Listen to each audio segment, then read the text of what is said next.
asked to go into breakout sessions, and I'm sure that the facilitators did go into panic mode because we left the room and we went outside and we were all lying around on the grass with our butcher paper, drawing pictures with the help of UNESCO. And I've got to acknowledge Vicky Soanes because she's been with us right from day one, supporting and encouraging us, and we're still really active. So at the PowerShift Pacific Youth Looking Beyond Disasters Forum that was held in Auckland, we called on people that we had met in the first forum. Another interesting thing about the Pacific is way back then we were talking about natural disasters and climate change. But these are the series of other conferences in the regional context that we've been involved in. Next slide. Which you might recognize, like the UNESCO conference as well. This is us in Geneva, in Rio, Fiji after tropical cyclone there as well. And we went, actually this was in the forum, this is why I was so powerful with Queen. We were sitting inside the UNESCO Youth Forum in New Zealand there in Auckland, and in that moment, I think there were like 3 different times when they came up and say, we just wanted to inform you, quite sadly, that a cyclone is just about to hit. And I guess for me, I stand by this and say that that first UNESCO Looking Beyond Disasters Youth Forum was single-handedly probably the most influential conference and small. It's a 3-day event, but one of the most inspiring events that I've ever been to.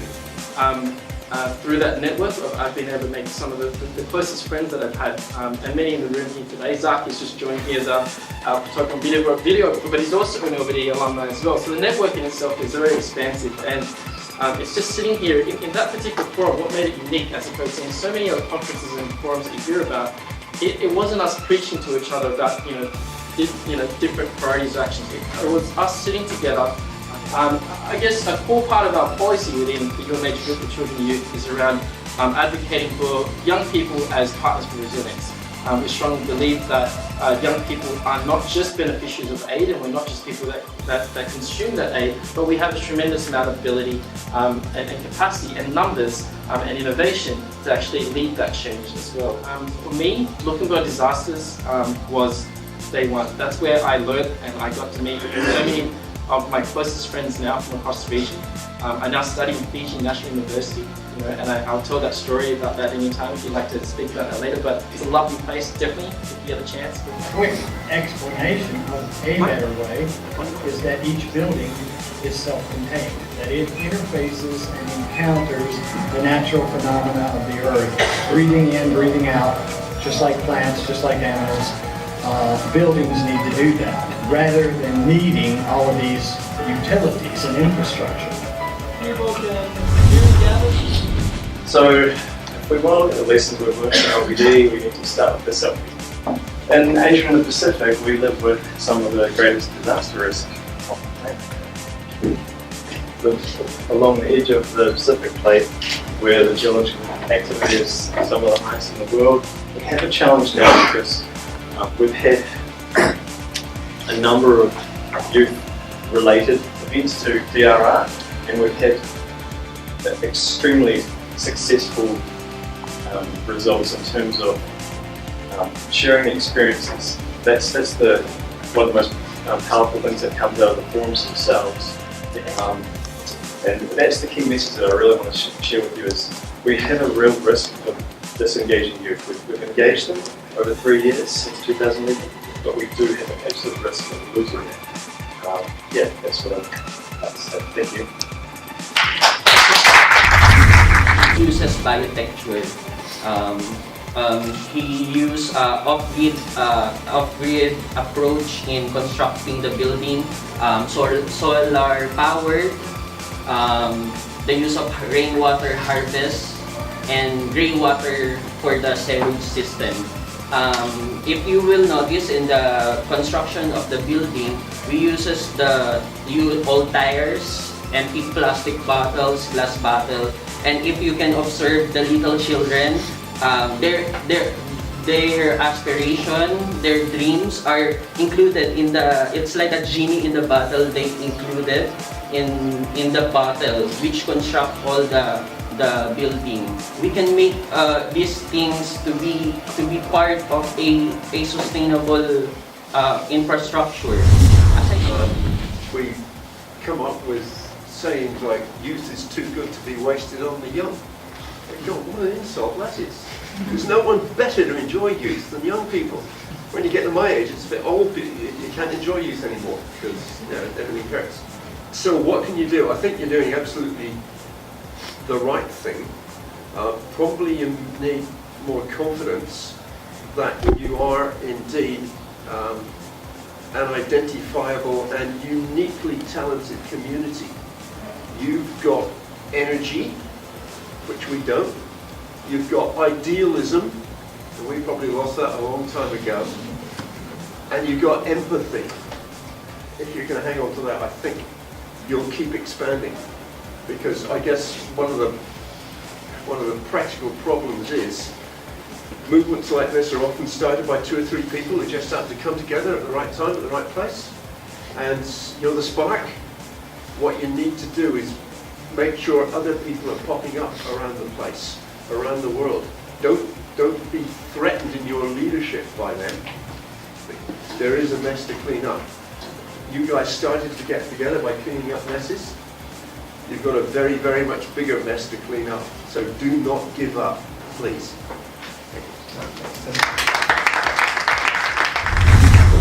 I'm at the Youth Focal Point in UNESCO. I'm actually the DRR coordinator. So that's why I'm not so familiar with the UNESCO youth policy. So we're looking at the policy, we're trying to see is the policy environment friendly for the youth, right? And the last but not least, okay, I'm sorry that I have to say that, it has to do with trying to find mechanisms to support you once you become now, once you get closer and you need the opportunity to become innovators, entrepreneurs, designers, whatever you want to be. This is UNESCO Youth Policy. We have 3 axes. The nice thing about UNESCO is that we're working in different sectors. We cover education, sciences, and culture. So look into your own operations and see how you can make your operations sustainable. And then demand. I mean, demand in this fora not to be just a session. We have about 1,000 members in the group on the internet, in the QQ group. And we have about 100 former volunteers. We didn't go to the disaster front line, but at home, just do our things at computer and with the mobile.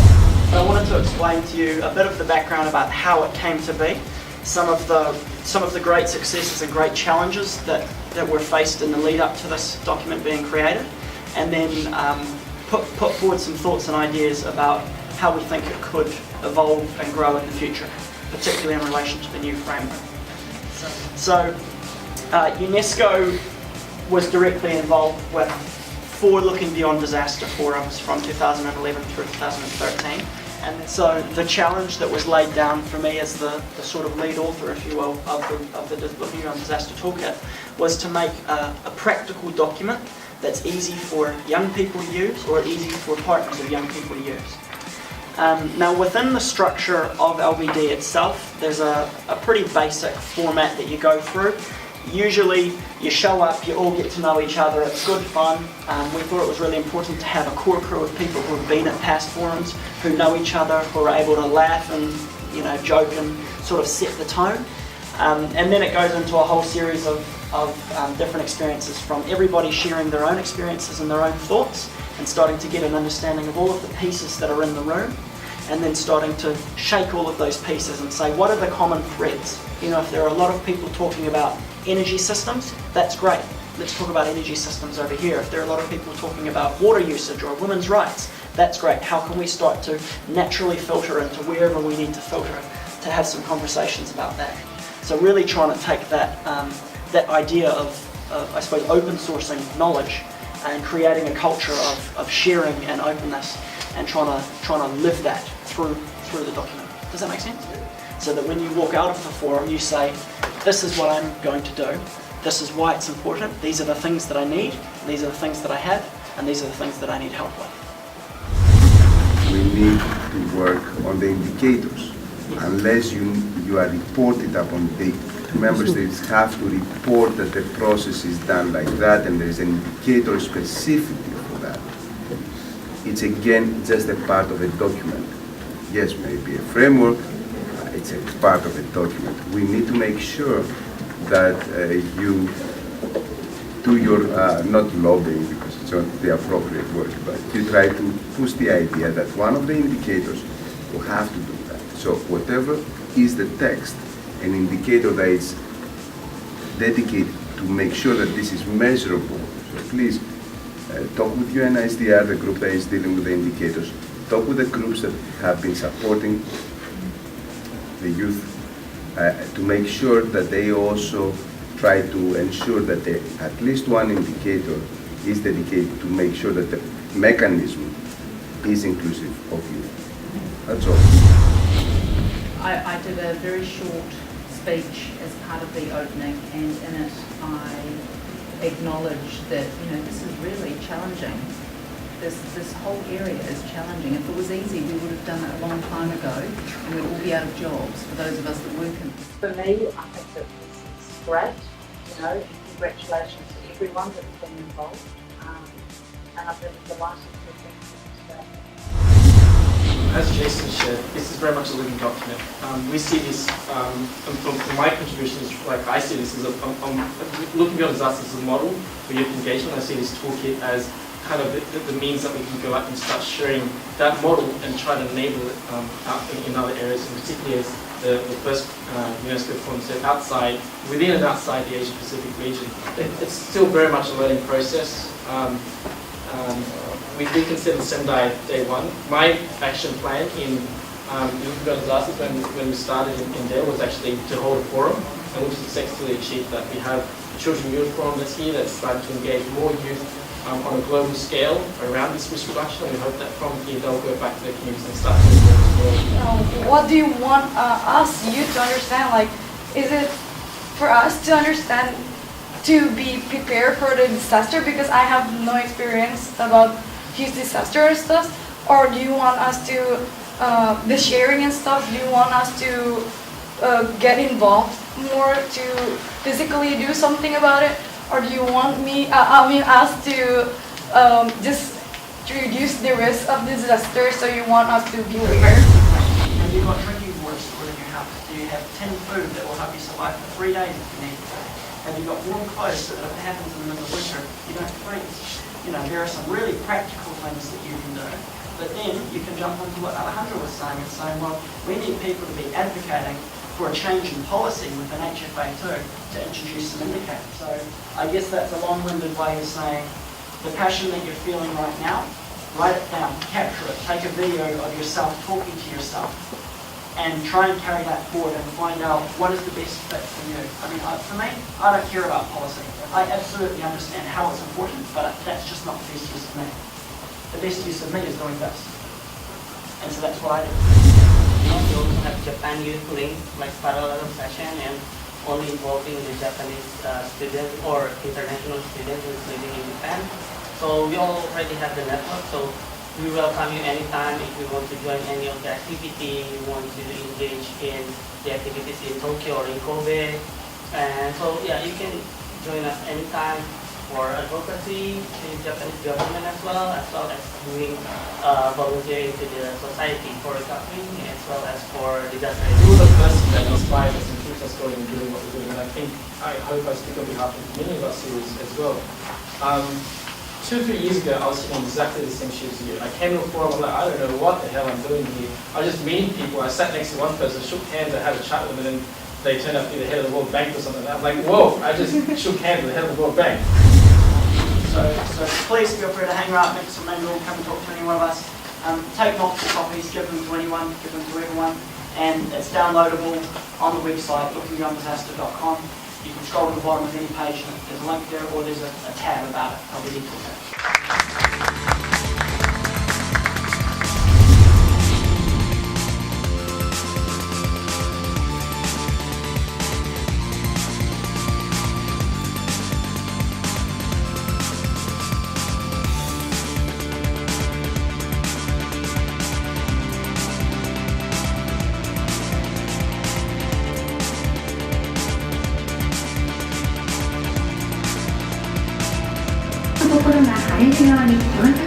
learning. Knowledge around that is probably the person sitting next to me here today. To communicate to the same extent as everyone else. Policy and governance, so that's why we're here. You know the frameworks we need to cover these topics. And for me, what crucial players, young people, all our participants, and audience members to this important process. Defense and Emergency Management, New Zealand. Knowledge of the self-release structure, the great author. Royal Highness, dear Miss Okuyama, your children and your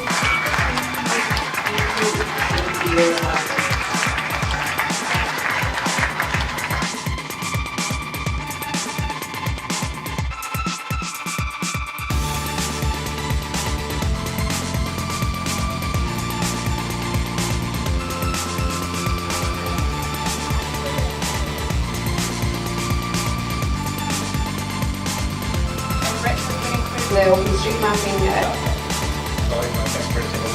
So obviously I'm the coordinator of this.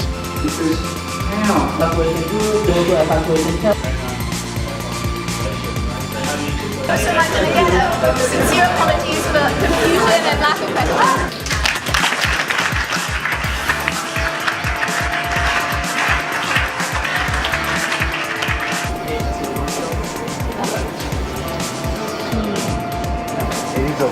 It's okay. We can apply just the symptoms come up because just make a question. Protecting your house, is there any dog there?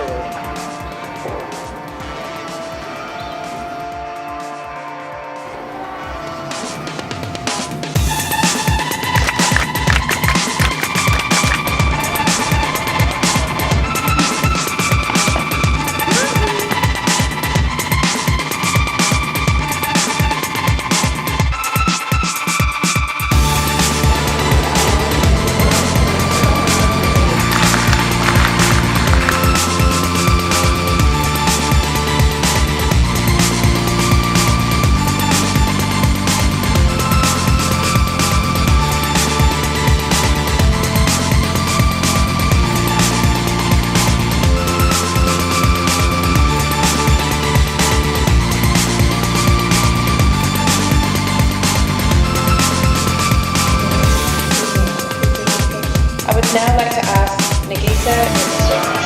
First of all, I'd like to introduce what the problem we are willing to solve. The first is that we definitely love to know the rules. And then it's up to us to make sure that we implement it. So in the young, it will take about 8 or 10 hours. And each of us we are all reaching out and are ready to collaborate with you all.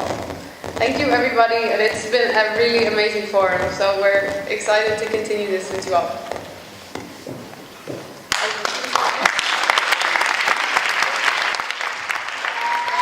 Now, the Children Youth Forum officially closed.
を渡ってくよ Let's sing a song